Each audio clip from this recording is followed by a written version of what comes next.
Sekali lagi coba lambaikan tangan orang-orang yang luar biasa. Mari berikan sorak-sorak yang meriah bagi Tuhan Yesus. Hari semua manusia di seluruh dunia itu memperingati pengorbanan yang terdahsyat yang pernah terjadi di 2000 tahun yang lalu. Tuhan yang berkorban bagi manusia. Karena pengorbanan Tuhan itulah yang membawa saya dan saudara bisa ada di hari ini. Dan semua kita punya pengharapan akan kehidupan yang kekal. Setuju, katakan amin.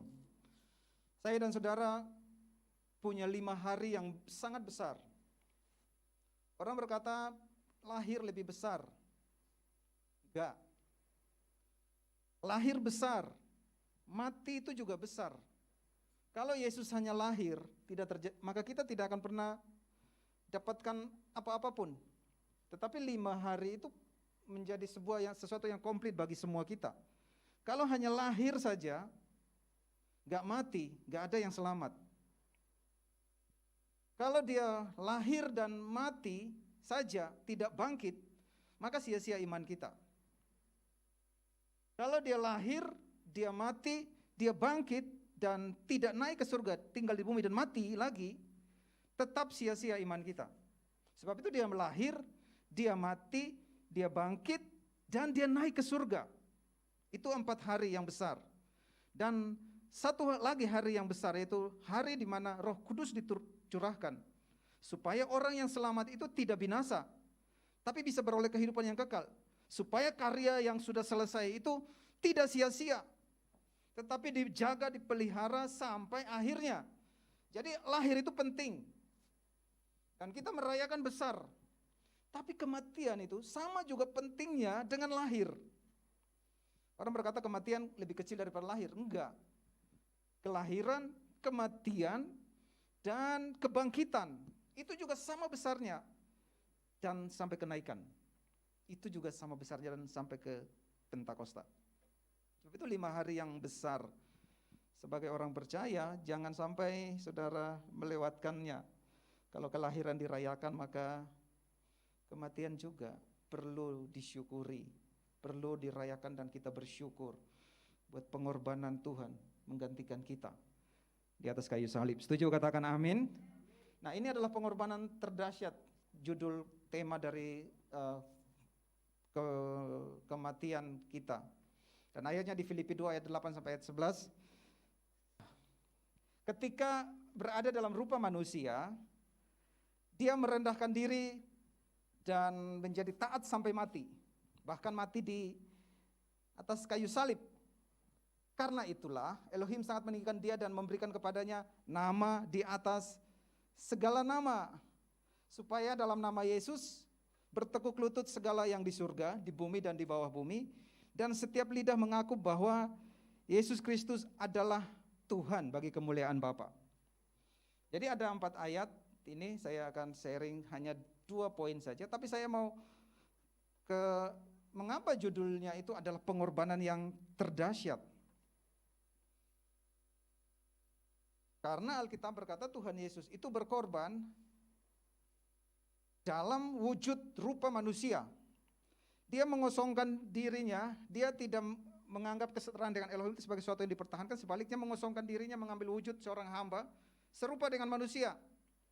Kalau Tuhan berkorban dalam rupa Iron Man, orang bilang biasa aja, Iron Man gak merasa sakit. Kalau Tuhan berkorban dalam bentuk benda cair, benda padat, benda mati, patung, gak apa-apa, itu gak rasa apa-apa kok. Kalau dia berwujud sapi, lalu dikorbankan, enggak apa-apa kok. Enggak pernah rasa apa yang manusia rasakan. Tapi itu adalah pengorbanan yang dahsyat karena dia mengambil rupa manusia. Sehingga dia merasakan apa itu sakitnya penderitaan manusia. Sebab itu kalau hari ini saudara berkata, aku alami sakit, aku disakiti oleh orang lain, aku mengalami sakit tubuh. Tuhan juga sudah pernah merasakan hal yang sama. Sebab itu dia mengerti saya dan saudara. Setuju, katakan amin. Dia mengambil rupa dalam wujud manusia sehingga itu adalah pengorbanan yang sangat terdahsyat, saudara. Nah, mengapa disebut pengorbanan terdahsyat lagi? Karena ini Alkitab berkata dia dalam tidak ada bentuk. Kemuliaannya pun tidak ada, orang tidak memandang rupanya, keindahannya tidak ada, tidak diingini. Dia direndahkan, ditolak oleh manusia, bahkan penuh penderitaan, berpenyakitan, dan orang menyembunyikan wajah terhadapnya. Dia direndahkan, tidak ada yang menghargainya, tetapi dia sendiri yang menanggung penderitaan kita, dan dia telah memikul penderitaan kita. Namun kita menganggap dia kena kutuk dan didera oleh Elohim, dihajar oleh Elohim. Padahal ayat 5 berkata, dialah yang tertikam karena kejahatan kita, pemberontakan kita, diremukan karena kejahatan kita, dan ganjaran yang mendatangkan keselamatan bagi kita ditimpa kepadanya, dan oleh bilur-bilurnya kita disembuhkan. Yang setuju katakan amin. Dia itu pengorbanan yang terdahsyat karena orang tidak menginginnya, direndahkan dan diremukan. Orang tidak melihat keindahan. Orang berpikir dia kena kutuk. Padahal sebaliknya, justru dialah yang menanggung penderitaan kita. Ada yang berkata begini, bukankah Tuhan itu berkuasa? Mengapa dia perlu berkorban? Kan dia hanya tinggal nulis di langit, sudah selesai dengan darah, selesai. Bisa saja kan? Bisa saja toh. Ngapain dia harus jadi manusia, berkorban sedemikian rupa? Dia cukup berkata, kan aku berkuasa, cukup berkata, sudah selesai. Ditulis dengan darah, selesai. Tidak seperti itu. Itu bukan Tuhannya orang Kristen. Karena untuk menyatukan kasih, kekudusan dan keadilan, maka itu hanya satu jawabannya, pengorbanan. Kasih, kekudusan, keadilan, bagaimana menyatukannya? Maka perlu pengorbanan. Dan Tuhan memiliki semua atribut itu. Kalau ada orang yang curi ayam saudara, nggak dihukum? Penjara dia seumur hidup, mau? Kalau Ruben? Pasti nggak mau ya, gak seimbang. Tapi kalau curi mobil saudara, hakim berkata dihukum 5 hari, mau nggak? Ya mau juga. Kalau dia curi pensil saudara, kalau dihukum seumur hidup atau hukuman kekal, adil nggak? Kira-kira adil nggak? Kalau bagi manusia nggak adil. Tetapi Tuhan itu, kita ketika melakukan kesalahan, kita sedang melanggar Tuhan yang kekal, bukan melanggar hukum manusia. Kalau kita melanggar hukum manusia, hukumannya adalah hukuman kekal. Hukumannya hukuman mati. Seumur hidup paling banyak. Orang mencuri dihukum seumur hidup. Itu melanggar hukum manusia. Tapi kalau melanggar hukum Tuhan yang kekal, maka nggak bisa dihukum besar atau kecil, hukum seumur hidup enggak. Karena melanggar Tuhan yang kekal, maka hukumannya adalah hukuman kekal. Nah, kalau Tuhan hukum manusia, berarti dia tidak mengasihi dong. Karena manusia berdosa melawan kekudusan Tuhan, dan Tuhan mengadili manusia dengan hukuman yang kekal, maka berarti Tuhan tidak kasih. Karena hukumannya adalah mati kekal, berarti Tuhan tidak mengasihi. Nah, tetapi karena Tuhan itu mengasihi, manusia melanggar kekudusan Tuhan, dan Tuhan harus mengadili manusia seadilnya, maka harus ada pengorbanan. Kalau saya dan saudara yang berkata begini, oke deh, akulah yang menanggung hukuman saya, maka semua orang yang menanggung melawan hukum Tuhan, dia harus dihukum penghukumannya kekal. Itu artinya tidak ada satu orang pun yang bisa diselamatkan. Sebab itu kenapa Tuhan harus berkorban? Karena kita tidak mampu menebus kesalahan kita sendiri. Karena Dia adalah Tuhan yang kasih, Dia adalah Tuhan yang kudus, dan Dia adalah Tuhan yang adil. Maka hanya satu untuk bisa menyelamatkan saya dan saudara, yaitu pengorbanan. Lalu siapa yang layak untuk berkorban? Apakah sapi? Apakah manusia? Gak bisa. Binatang tidak menebus dosa. Tetapi Tuhan, hanya Tuhan yang bisa menebus dosa saya dan saudara. Karena Dia adalah pribadi yang layak. Tadi coba saudara lihat, waktu kita bersalah, curi pensil, maka hukumannya adalah hukuman kekal. Siapa yang bisa menebus hukuman yang kekal? Hanya satu, pribadi yang kekal. Sebab itu Tuhanlah yang layak ketika Dia mempersembahkan satu kali kurban dosa. Dia duduk di sebelah kanan Elohim untuk selama-lamanya, sampai musuhnya dijadikan tumpuan kakinya. Sebab oleh satu persembahan saja, Dia menyempurnakan untuk selama-lamanya mereka yang dikuduskannya. Satu saja, satu kali. Saya dan saudara dikuduskan untuk selama-lamanya. Setuju katakan amin. Jadi waktu kita terima Yesus, dosa kita yang hari ini, yang akan datang satu kali untuk selama-lamanya, sudah dikuduskan. Bahkan orang yang belum lahir pun, satu kali pengorbanan di masa lalu, sudah mengcover sampai akhir zaman. Hanya satu kali, karena dia adalah pribadi yang kekal. Kalau sapi, domba, binatang, 1 tahun 1 binatang, sekali buat dosa datang lagi, besok buat dosa bawa kambing lagi. Tetapi ketika Tuhan Yesus datang, dia mempersembahkan hanya 1 darahnya, dan menyempurnakan semuanya, sampai dia datang kembali. Dan itulah saya dan saudara, setuju katakan amin. Kenapa Tuhan Yesus harus mati di atas kayu salib? Dia menggenapi nubuatan. Mereka menikam dia, kedua tangannya. Mereka membagi-bagikan jubahnya di antara mereka dan melemparkan undi untuk pakaianku. Jadi dia menggenapi apa yang sudah dinubuatkan. Mati di atas kayu salib. Jadi sebelum Tuhan Yesus di atas kayu salib, sudah ada pemberitahuan sebelumnya bahwa nanti Mesias akan naik di atas kayu salib dan jubahnya diundi, dibagi-bagikan. Nah, setelah semua itu terjadi, apa yang terjadi dengan hidup kita? Setelah semua itu terjadi, nah apa yang terjadi dengan hidup saya dan saudara? Yesus telah berkorban. Kalau Paulus berkata begini, aku telah disalibkan bersama Kristus. Dan ketika Yesus naik di atas kayu salib, kita semua lah yang telah naik. Dia telah naik menggantikan kita. Tapi Paulus berkata begini, namun aku hidup, tetapi bukan aku lagi, melainkan Kristus yang hidup di dalamku. Dan hidup yang aku hidupi secara jasmani ini hidup oleh iman, bukan oleh perbuatan. Yaitu iman dari apa yang? Iman dari siapa? Dari Yesus, Putra Elohim yang telah mengasihi aku dan telah menyerahkan dirinya untuk aku. Dan setelah semua itu terjadi, apa yang saya dan saudara terima? Satu pengorbanan 1 kali untuk menebus dosa. Apa yang kita terima? Kita dibenarkan oleh darahnya. Setuju katakan amin. Dan kita pasti akan diselamatkan dari murka. Ayat berikut berkata begini, sebab jika sewaktu masih menjadi musuh saja, kita sudah diperdamaikan. Jadi ketika Yesus mati, kita dibenarkan oleh darahnya, dan kita diperdamaikan dengan Elohim melalui kematian putranya. Setelah diperdamaikan, artinya yang terakhir adalah setelah dibenarkan, diperdamaikan dengan Elohim Bapa, dengan Tuhan. Lalu setelah diperdamaikan, maka jawabannya adalah ragu-ragu. Selamat apa enggak? Pasti diselamatkan. Setuju katakan amin. Jadi pengorbanannya itu membuat saya saudara benar hidup kita, diperdamaikan dengan Tuhan, dan pasti diselamatkan. Dan dapatkan 3 ini hanya 1, percaya dan mengaku dengan mulut. Kalau hari ini saudara berkata, aku percaya kepada Yesus Kristus Tuhan. Dengan hatimu percaya bahwa Elohim telah membangkitkan dia dari kematian. Maka kalau orang percaya kepada pengorbanan Kristus di atas kayu salib dengan hati dan iman percaya, dan dia mati, bukan saja mati tapi dia bangkit, maka orang itu akan, karena dengan hati seorang percaya ia dibenarkan, dan dengan mulut seorang mengaku ia diselamatkan.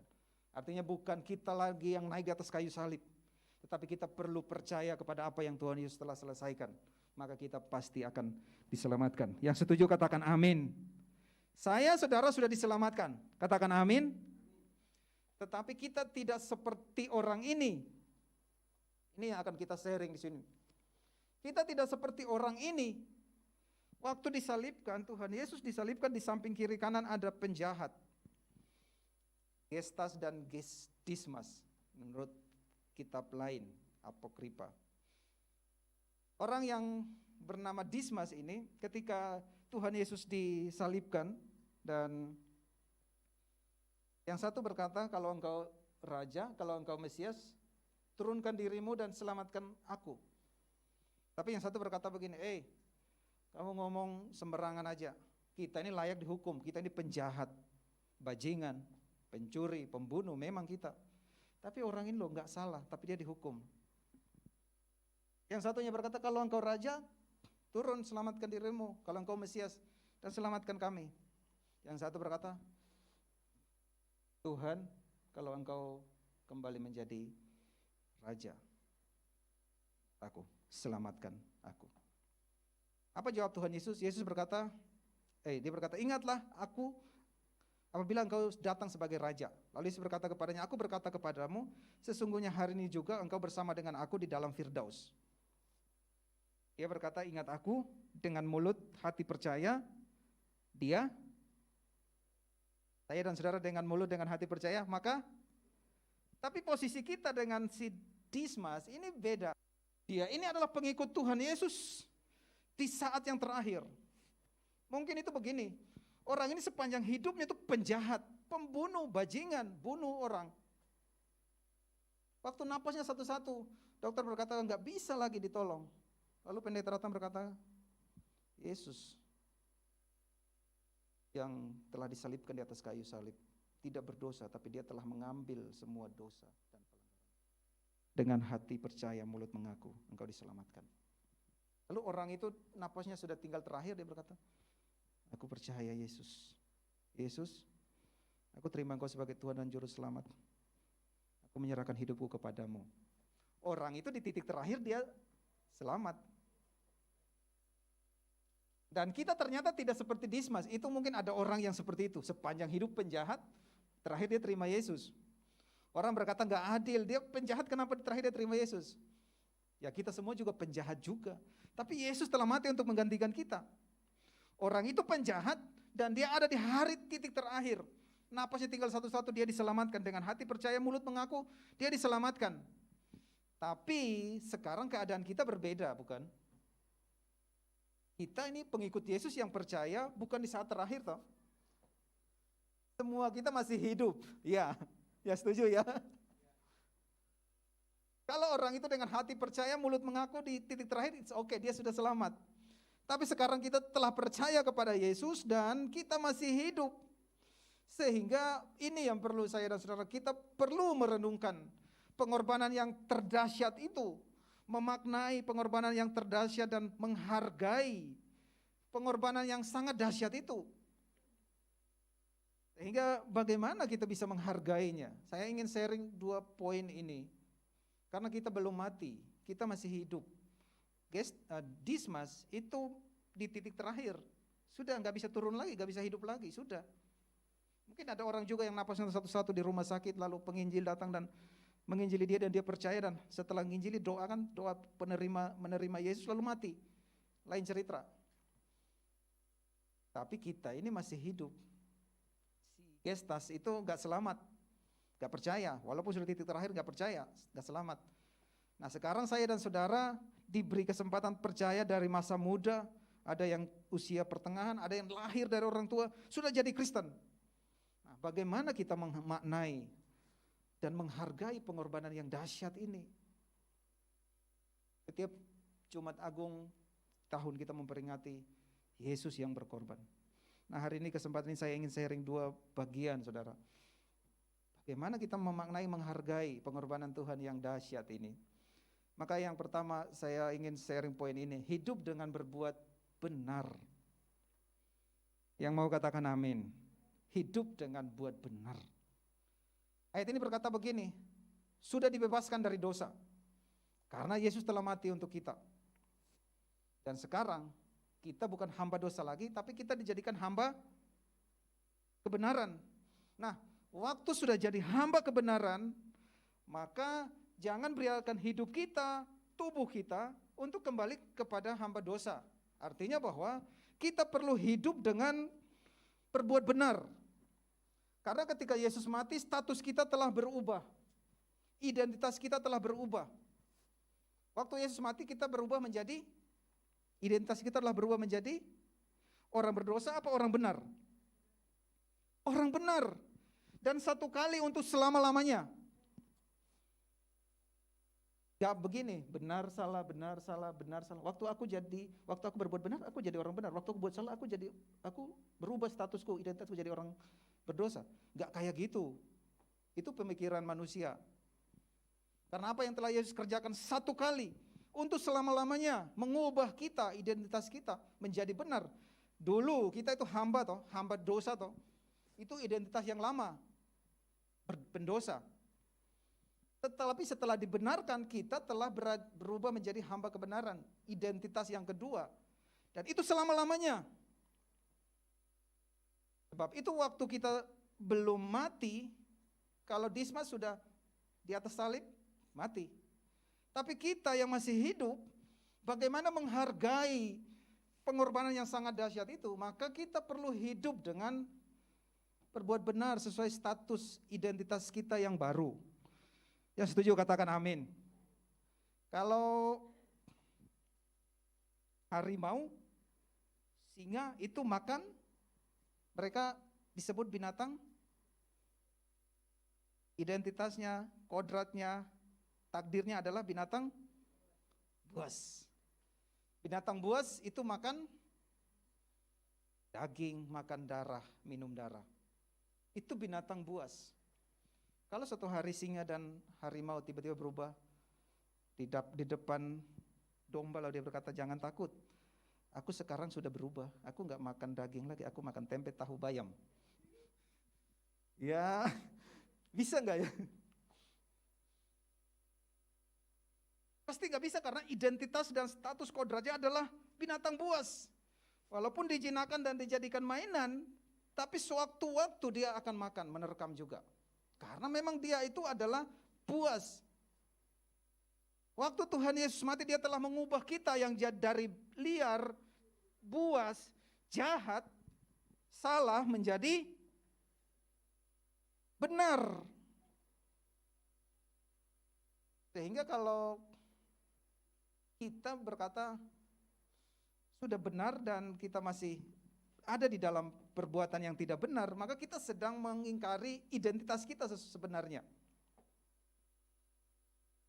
Sebab itu bagaimana kita menghargai pengorbanan Tuhan yang mahal itu. Mendorong semua kita hasilkan buah yang benar sesuai dengan pertobatan. Setuju katakan amin. Penghormatan kita yang tertinggi untuk menghargai pengorbanan Tuhan yang dahsyat adalah kita hidup benar dengan perbuatan. Itu penghormatan tertinggi dan menghargai yang tidak pernah membuat pengorbanan Tuhan itu sia-sia, yaitu hidup dengan berbuat benar. Saya kasih ilustrasi begini ya, saudara bisa memahaminya. Ada seorang sepasang suami istri. Si suami itu penjahat, pukul istri, tidak bertanggung jawab, tidak menafkahi keluarga. Dia punya perempuan lain, dia punya selingkuhan. Dan si istri ini tersakiti.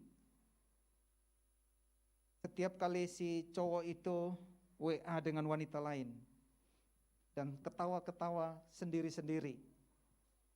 So, istrinya ngomong, langsung dia marah, bentak istrinya. Dan istrinya menanggung begitu penderitaan, hatinya tersakiti. Bahkan kadang-kadang ketika istrinya berbuat salah, si suami memukul istri. Bukan saja hatinya tersakiti, tapi tubuhnya juga tersakiti. Jadi si istri ini sepanjang hidupnya tuh berkorban begitu dahsyat. Sampai di suatu titik, suami ini sudah sampai di satu titik pilihannya mati dan hidup.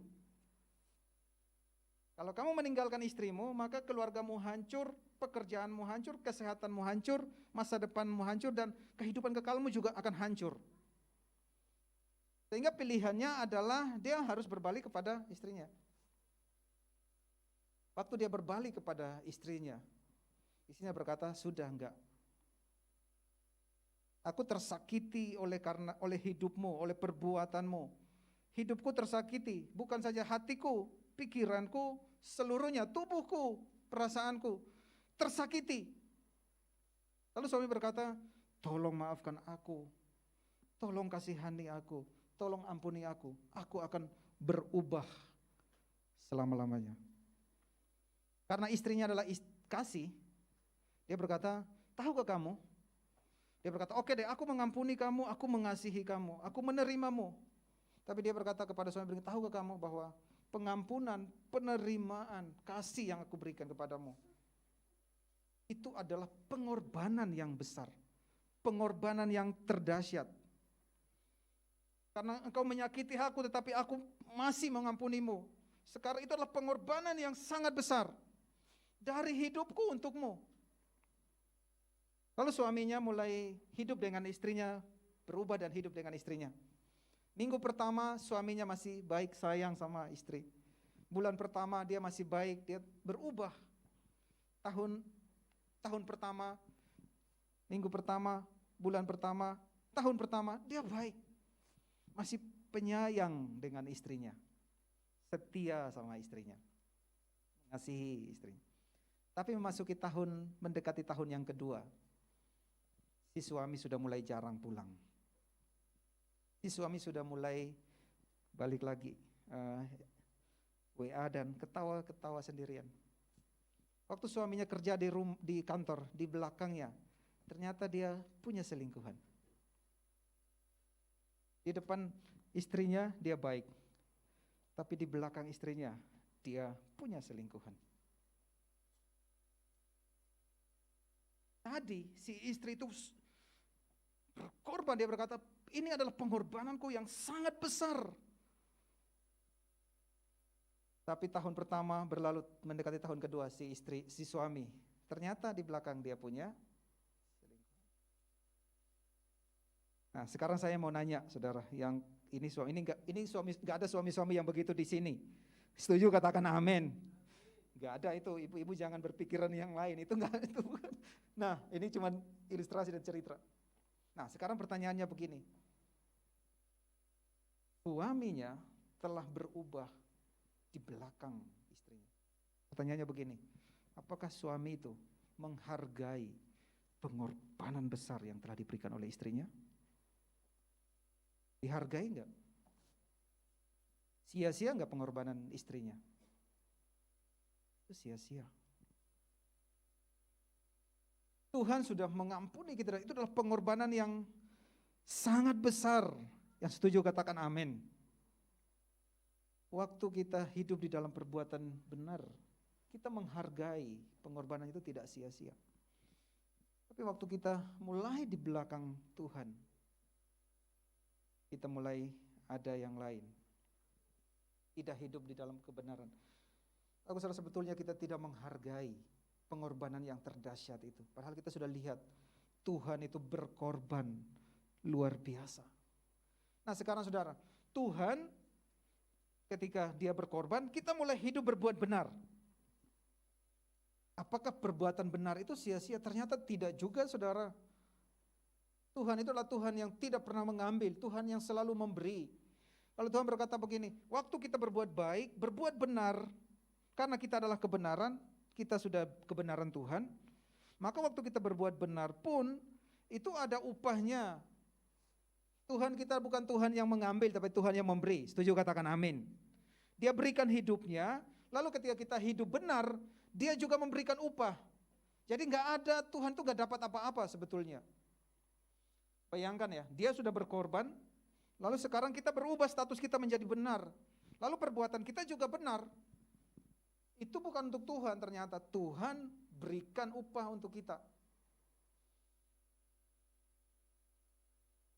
Dia bukan Tuhan yang mengambil, bukan.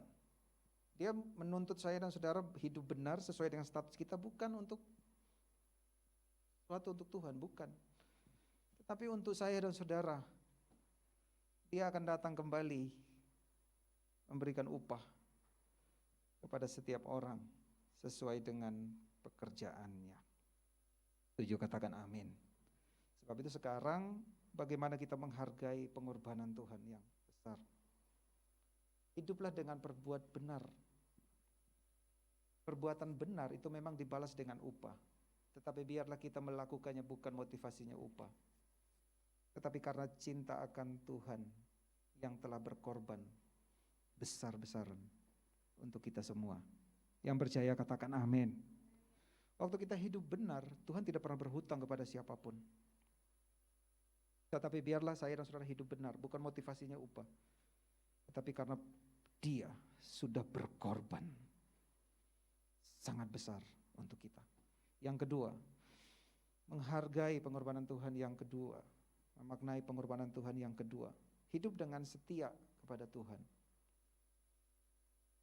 Lihat, dia setia, taat sampai mati di atas kayu salib. Dia menomorsatukan kita, menomorsatukan saya dan saudara. Tuhan itu menomorsatukan kita, dan dia berkorban sangat besar untuk kita. Kalau ada orang yang menomorsatukan kita, pasanganmu menomorsatukanmu, lalu di belakang ada yang lain, idola yang lain, kira-kira saudara mengkhianati nggak pasangan itu? Pasangan. Tuhan itu telah menomorsatukan kita di atas segalanya. Lalu kita di belakang Tuhan ada idola yang lain. Kira-kira itu pengkhianatan atau bukan? Kira-kira itu perselingkuhan atau bukan? Itu pengkhianatan dan perselingkuhan sesungguhnya, saudara. John Calvin berkata begini, dalam hati manusia itu adalah pabriknya, hati manusia adalah pabriknya idola, berhala. Dan semua kita sudah dari sejak kandungan ibu ahli membuat idola, membuat berhala. Sehingga kita sadar Tuhan itu sudah berkorban besar untuk kita. Tetapi kita punya berhala lain yang mencuri hati kita. Sebab itu saya mau sampaikan kepada saudara, jangan membiarkan idola lain selain Kristus. Karena itu adalah pengkhianatan kepada sebuah kesetiaan, saudara. Jangan ada idola lain, berhala yang lain selain Yesus Kristus.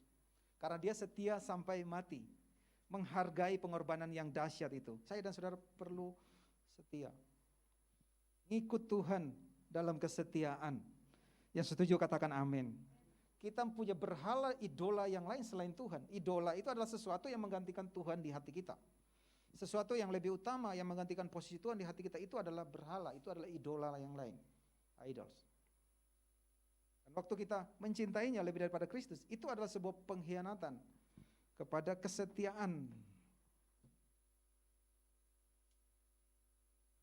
Ayat yang terakhir, supaya dalam nama Yesus bertekuk lutut segala yang di surga dan di bumi dan di bawah bumi, dan setiap lidah mengaku bahwa Yesus Kristus adalah Tuhan, bagi kemuliaan Elohim Bapa.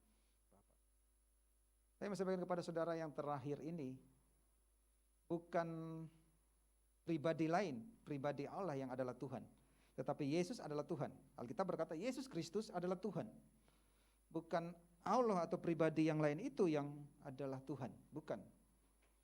Seandainya Yesus mendapatkan pujian yang sama dengan berhala pribadi yang lain ini, maka itu adalah pengkhianatan kepada sebuah kesetiaan. Ayat ini berkata sekali lagi, Yesus Kristus adalah Tuhan. Setuju katakan amin. Allah pribadi yang lain itu bukanlah Tuhan. Yang Tuhan adalah Yesus Kristus. Setuju katakan amin. Bayangkan begini, ada seorang pejuang yang pergi berjuang di medan perang untuk negaranya, untuk keselamatan, keamanan keluarganya, keselamatan dan keamanan negaranya, kedamaian dan ketenangan negaranya.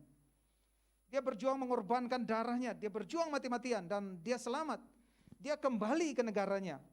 Waktu dia naik pesawat dan dia turun di bandara, semua orang berkumpul dan memberikan pujian, tepuk tangan, penghormatan. Tetapi mereka menyebut bukan namanya. Mereka menyebut pribadi yang lain. Bukan namanya yang dielu-elukan, bukan namanya yang dipuji, tetapi ternyata pribadi lain. Coba saudara bayangkan kalau saudara ada di posisi itu. Atau suamimu atau istrimu memuji pribadi yang lain. Bagaimana perasaan saudara? Dia berkata, aku mencintaimu, tapi dia mencintai pribadi yang lain, memuji pribadi yang lain, yang tidak pernah berkorban. Ataupun mungkin mereka memuji pribadi yang telah berkorban, tetapi mereka menyamakan sama pujiannya dengan pribadi yang tidak pernah berkorban. Itu adalah sebuah pengkhianatan kepada sebuah kesetiaan. Kalau saya menyampaikan Allah itu bukan pribadi yang berkorban, saudara. Allah tidak pernah berkorban, gak pernah. Tapi kalau dipuji setara dengan Yesus Kristus yang berkorban demi manusia, itu korupsi, itu perselingkuhan rohani. Dan negara yang paling miskin itu adalah negara yang korup. Dan orang Kristen mengkorup pujian kepada Yesus Kristus Tuhan yang berkorban dengan memuji pribadi lain yang menyamakan pujian yang sama dengan Yesus. Padahal pribadi yang satu tidak pernah berkorban untukmu. Pribadi yang satu itu hanya menuntut, kamu baik, aku sayang kamu. Kalau kamu tidak baik, aku hukum kamu. Itu pribadi yang satu. Tetapi Yesus Kristus enggak. Kamu berdosa, gak bisa selamatkan dirimu, aku yang berkorban untukmu. Dan ketika dia berkorban dan dia keluar sebagai pemenang, maka pujian harus dinaikkan kepadanya. Sebab itu Alkitab berkata, dan segala lidah akan mengaku Yesus Kristus adalah Tuhan bagi kemuliaan Bapa. Yang setuju katakan amin.